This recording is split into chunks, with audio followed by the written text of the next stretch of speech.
पुरुषोत्तम मास, इसे मल मास भी कहा जाता है, कई जगह मल मास कहा जाता है। मल मास क्यों? क्योंकि ये महीना भगवान ने हिरण्यकश्यप के वध के लिए बनाया था। हिरण्यकश्यप ने वरदान मांगा था कि मैं 12 महीनों में से किसी भी महीने में ना मरूं, तो भगवान ने 13वां महीना बनाया मल मास। जैसे हिरण्यकश्यप का वध हुआ, पूरे विश्व में हवा की तरह बात फैल गई। 4 साल में एक बार आने वाला ये मल मास, इसमें किसी भी प्रकार का पुण्य कर्म नहीं करना है, कुछ भी अच्छा नहीं करना है, भजन साधन भी नहीं करना है, मलमास है। एक दिन मलमास रोता रोता भगवान के पास गया, बोले नाथ क्यों बनाया मुझे? केवल एक राक्षस के वध के लिए? राक्षस तो मर गया, मुझे छोड़ के चला गया, अब मेरी हालत, मुझे कोई स्वीकार नहीं करता। तब जिसको कोई स्वीकार नहीं करता उसको ठाकुर जी स्वीकार कर लेते। भगवान ने कहा हम तुम्हें स्वीकार करते हैं और तुम्हारा नाम बदल दे रहे हैं। बोले क्या?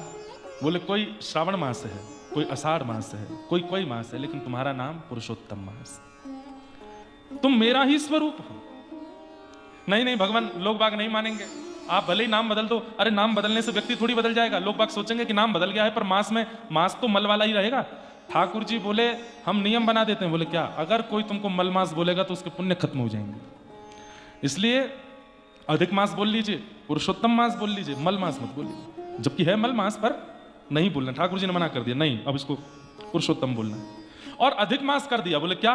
पहले था कि ये पुण्यों को क्षीण करता है, अब पुण्यों को अधिक कर देता है। हाँ, कोई मनवांछित क्रियाएं इस मास में नहीं करनी चाहिए। जैसे जीवन जीने के लिए जो जो मानवों की उपयुक्त क्रियाएं होती हैं, उसमें विवाह का क्रम नहीं करना चाहिए, नव गृह प्रवेश, नव गाड़ी, नव वस्तु, नव व्यापार आदि आदि इन सब का नहीं कुछ करना चाहिए, जिससे आपका जीवन यापन होता है, उन सब के लिए नहीं। ये मास केवल और केवल भगवत प्राप्ति के लिए। ठाकुर जी ने कहा इस मास में और कोई काम नहीं करना, केवल मेरा भजन करो। और वृंदावन में तो एक अलग प्रपाटी है, क्या? पहले से लेकर 30 दिन तक सारे उत्सव जो साल भर में मनाए जाते हैं, वो सारे उत्सव एक महीना में मना लिए जाते हैं। मतलब किसी महीने को भगवान ने झूलन उत्सव प्रदान किया, किसी महीने को होली प्रदान की, किसी महीने को दीपावली प्रदान की, किसी महीने को रक्षाबंधन प्रदान की, किसी महीने को अक्षय तृतीया प्रदान की।